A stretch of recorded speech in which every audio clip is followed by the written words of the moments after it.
it is the 1 year anniversary of Sleepless with Steve, formerly on Twitch and then on YouTube. Which when did we go to YouTube? Was it at the beginning of the year? Time's a construct. Yes, I don't at the even beginning. remember. Yeah. We It had, finished. I think it was right at the beginning of the year. We finished 2020 on Twitch, and then we immediately switched over here. And look at us now.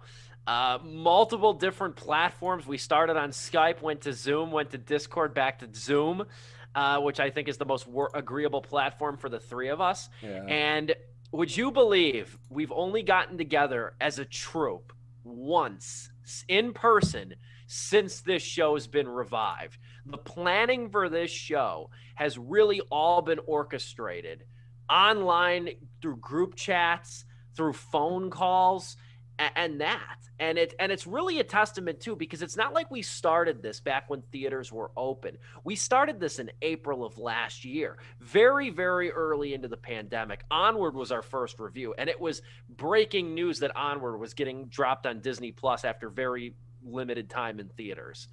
So, and I just want to take this moment and say too that I'm supremely grateful for both of you, because again, I ask for about an hour and a half of your time every Wednesday, and then blow up your phone often. We're always exchanging texts. We talk almost every day in some capacity. And, the time that you guys have put into this, and a lot of the stuff that people don't see. They don't see the pregame show for anywhere from 10 to 20 minutes before we go live. They don't see sometimes the 30 minutes after the show. Yeah. When we're assessing things and talking the schedule. They certainly don't see the Google Drive doc that is our huge schedule, color coded too. They don't see that. They don't see the They debate don't see the about login information too. Please don't find the that. login. Yes, exactly. Please don't.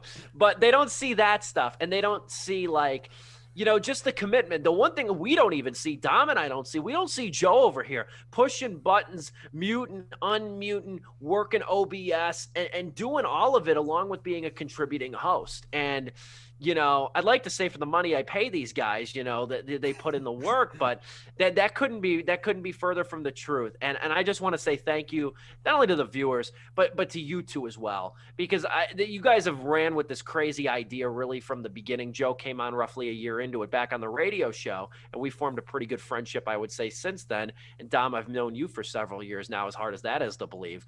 But you guys have been really believers into this since day zero, and Joe very quickly came onto it and became an indispensable part, especially now working what you do behind the scenes. Yeah. So I'm supremely grateful, and that's what I reflect on 1 year into this. We'll go quickly, just kind of talking about what 1 year on Sleepless means. Joe, take it. First of all, thank you very much for saying that and everything, and thank you to Dom for the times that I couldn't do all the button pushing and everything and taking it over and doing what I do here. He probably knows how stressful it can be sometimes to look up the stuff, make sure you switch to it at appropriate times. As we're talking about this segment, I switched back to the Onward review we did, and by God, what an ugly ass background we had. I'm glad we've updated it and changed it. I'm glad we went to Zoom, because I'm looking at this, I'm like, we learned. Yeah, we did learn. Thank God we learned too. And over time, I got used to doing it more, and now it's it comes to me like that, when to switch back and all that stuff. But many people talk to me about this because they'll see Steve tag me in the post on Facebook, or sometimes I'll even share it or share the highlights. And people are asking me, "Are you guys trying to get big on YouTube? Are you guys trying to become the next YouTube sensation?" And I always tell people this: if it happens, it happens. That's great. I would love for that to happen. But I look at it like this: we were about to go into a pandemic. I don't know when the next time I was going to see people. I don't even know what the hell that was going to happen. I don't know the next time I was going to see a movie. And somehow I got to talk to people I don't rarely see often, because we went to school together in college, to talk about movies which we didn't even know what the hell was going to happen to them. And we decided to start a show about that. And I thought that was amazing to do. And by God, did this show get me through those first 3 months of the pandemic, where we were in the unknown area of it, where every time you turn on the news, it's somebody crying at the hospital saying how many people are dying. It's a person giving the death toll every day.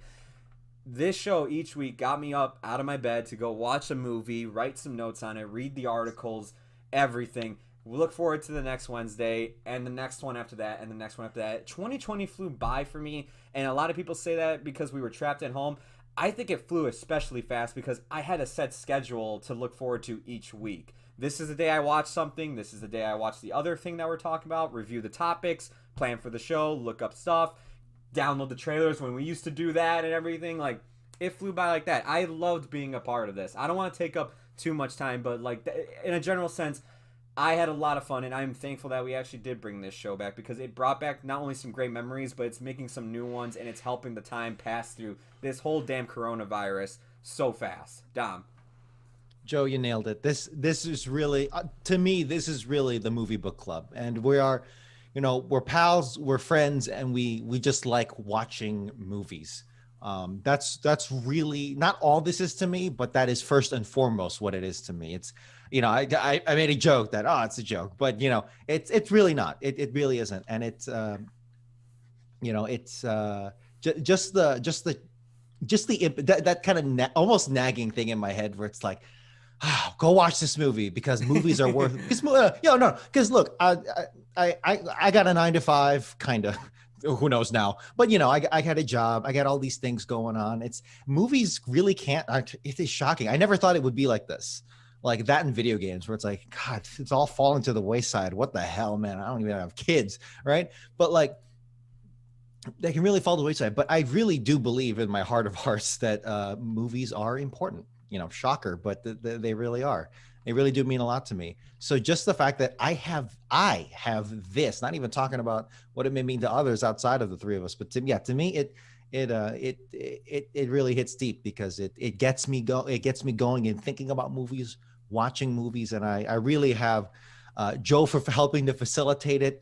But absolutely Steve for being the spirit of cinema that lives in all of us. When, dude, like if you were to go back and watch all of our, if you're crazy, but like if you were to watch all of our reviews from first one episode of onward to through them, it was getting real doomer, dude, going through the summer. And then like all the protests started happening and it's like the election. I'm like, oh my God, 2020 sucks. But now that there's some light at the end of the tunnel, the good kind, I hope we never ever stop doing this in whatever capacity. Maybe it's not going to be on Wednesdays. Maybe it'll be in person at some point. I don't know how, but something like that. Just whatever form it takes. I don't want to stop talking about movies with you guys and filming it because we're all narcissists. But we all like hearing ourselves talk. No, but this movie book club, Sleepless with Steve. It means a lot. It's a big part of my life for right now, and I hope will continue to be in the many days, weeks, months, years ahead. So yeah, I'm the luckiest person in the world because I always tell people, I always say I do the show with 2 friends before co-hosts. The word friends escapes my lips before co-hosts. And that's the double truth, Ruth, to say the least. And I mean, we're not ending. It's not like we just did this for the pandemic because we didn't know how long this would go to begin with. We were too lazy to do a clip show. Yeah, very, very true. We were very lazy in that regard. But no, we got the schedule on Google Drive. I got it till the end of the year and probably beyond. So we're going to keep giving you reviews every Wednesday evening. Live on YouTube or whatever form it takes. It would be awesome one day to get together and do a big thing in person. Yeah. And I said it before, so now even the viewers, if they want, they can hold me to it. But I've said this before, and I said it to you in private, and I'll say it to you again. When we're all juiced, all 3 of us, I owe you guys a very nice dinner. Okay. And I'm making good on that this summer. They're gonna bleed me. We're gonna go to Ruth Chris or something.